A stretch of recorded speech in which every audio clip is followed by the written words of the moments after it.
नमस्कार दोस्तों, स्वागत है आपका मेरी एक और YouTube वीडियो में। इस वीडियो में मैं आपको ये चीज बताऊंगा कि अगर आप आने वाले समय में शादी प्लान कर रहे हैं, मैरिज प्लान कर रहे हैं, तो आपको किन चीजों का खास करके ध्यान रखना है। काफी लोग आपको कई चीजें बताते होंगे कि भाई इस चीज का ध्यान रखियो, इस चीज का ध्यान रखियो, खर्चे का ध्यान रखियो, फलाना चीज का ध्यान रखियो, फलाना चीज का ध्यान रखियो। लेकिन मैं आपको ये बताता हूँ कि लड़की को किस चीज का ध्यान रखना है और लड़कियों को किस चीज का ध्यान रखना है, जिसकी वजह से आज ज्यादातर दिक्कतें आ रही है और नहीं आनी चाहिए। लेडीज फर्स्ट, इसलिए हम लड़कियों की पहले बात करेंगे। लड़कियों को एक चीज हमेशा याद रखनी है शादी करने से पहले कि उनका अन्नपूर्णा होना बहुत जरूरी है। अन्नपूर्णा मतलब कि वो खाना बनाना बहुत अच्छे से जानती हो, उनके अंदर ये इच्छा हो, मन से ये इच्छा हो कि अगर मेरे घर कोई भी आएगा मेहमान या कोई भी, तो वो खाना खाए बिना नहीं जाएगा। मेरा पति, मेरे बच्चे होने वाले या जो भी होंगे वो जरूर से भी जरूर मेरे ही हाथ का खाना खाएं किन्हीं भी परिस्थितियों में। आज भी हमारी मदर जो है, अगर वो बीमार भी हो तो और घर का कोई भी काम ना करें तो वो कोशिश करती है कि खाना किसी न किसी तरह बना के दें। ऐसे ही मेरे एक सर है, उनकी वाइफ भी अभी रिसेंटली बहुत ज्यादा बीमार थी, लेकिन जिद करके वो खाना अपने हाथ का ही बना के भेजा। तो ऐसी लेडीज भी हैं, क्योंकि अगर आप अपने हाथ का खाना खिलाओगे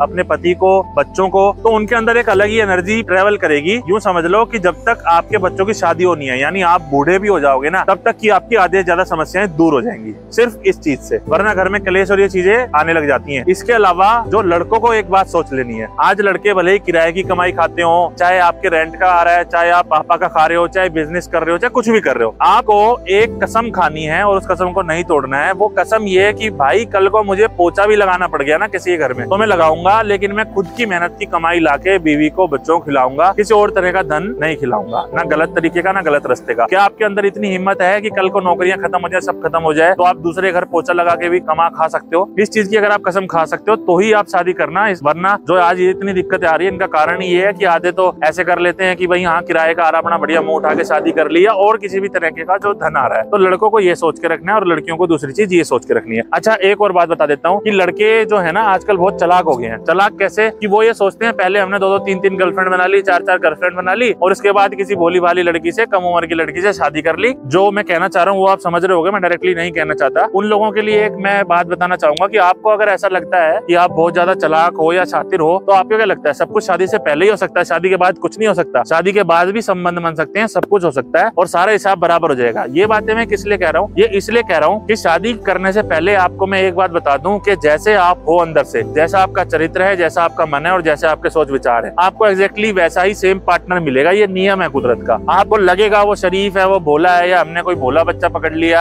या हमने किसी के माता पिता नहीं थे ऐसी लड़की घर ले आए तो वो दब के रहेगी, या जो भी आपके अलग तरह के सोच विचार है। क्योंकि आप अगर सोचते हो कि हम बहुत चालाक हैं तो ऐसा नहीं होगा। आप सोच लो आप कैसे हो, मैं सोचूं अगर मैं कैसा हूँ, मैं चालाक हूँ, धोखेबाज हूँ, झूठा हूँ, निकम्मा हूँ, या फिर मैं बहुत होनहार हूँ, मैं मेहनती हूँ, तो आपका पार्टनर भी एग्जैक्टली सेम आपको मिलेगा। अब आप सोच लो अपने मन के अंदर जाके कि आप कैसे हो, ठीक है ना? ये चीज झांकना और समझना बहुत जरूरी है। पता है आप लोगों को पता नहीं है, लेकिन दुनिया में ऐसे भी लड़के हैं जो ये सोचकर शादी करते हैं कि अब हम इतने कैपेबल हो गए हैं, इतना हम कमाने लगे हैं कि जो जिम्मेवारी कुदरत ने हमें देकर नीचे भेजा है, यानी शादी ब्याह करना और बच्चों को जन्म देना, तो अब हम इतने कैपेबल हो गए हैं कि हम किसी बच्चे को खुश रख सकते हैं दूसरे घर से लाके, इसलिए शादी करते हैं। ऐसे सोच विचार के भी लोग हैं, उनके मन में सेवा भावना आ गई है और वो अपने आप को अब सक्षम समझते हैं इस रूप से। और ऐसे भी लोग हैं जो ये समझते हैं कि चलो भाई अब मेरी मम्मी खाना नहीं बना सकती तो मुझे खाना बनाने वाली चाहिए। ऐसे भी लोग हैं अब जो सोचते हैं कि भाई मुझे बाप बनना है तो मैं शादी कर लेता हूँ, वाइफ आ जाएगी। और ऐसे भी लोग हैं कि अरे यार लग रहा है गाड़ी की भी जरूरत है, तो वो सोचते हैं चलो दो काम एक साथ हो जाएंगे, शादी कर लेते हैं और दहेज में हमें गाड़ी भी मिल जाएगी। अपनी अपनी सोच विचार से ही ये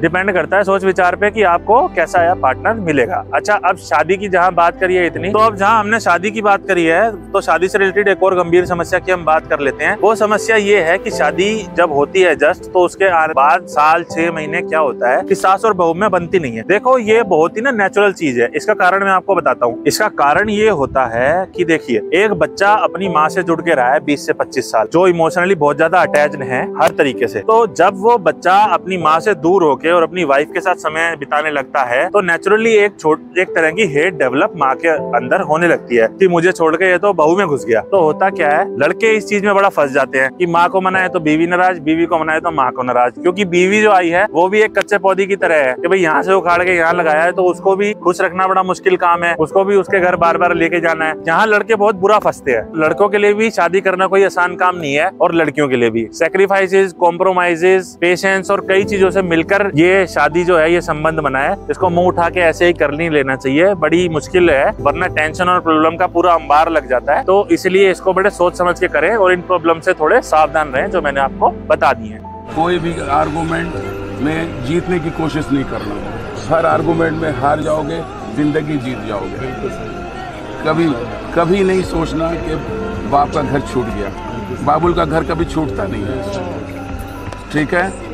बातचीत करते रहना, कभी भी कोई बातचीत खत्म किए बगैर नहीं सोना।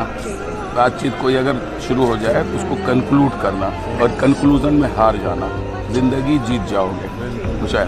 और हमें कोई गम नहीं है आपकी विदाई का, रोना धोना बिल्कुल पसंद नहीं है। मैं वो बाप हूँ जो ये कहता हूँ कि लोगों को रोता देखकर मैं रो दिया, लोगों को रोता देखकर मैं रो दिया, वरना बेटी विदा करके बहुत खुश हुआ था मैं, इसलिए मैं बहुत खुश हूँ। ये सिलसिला चला बस। Thank you.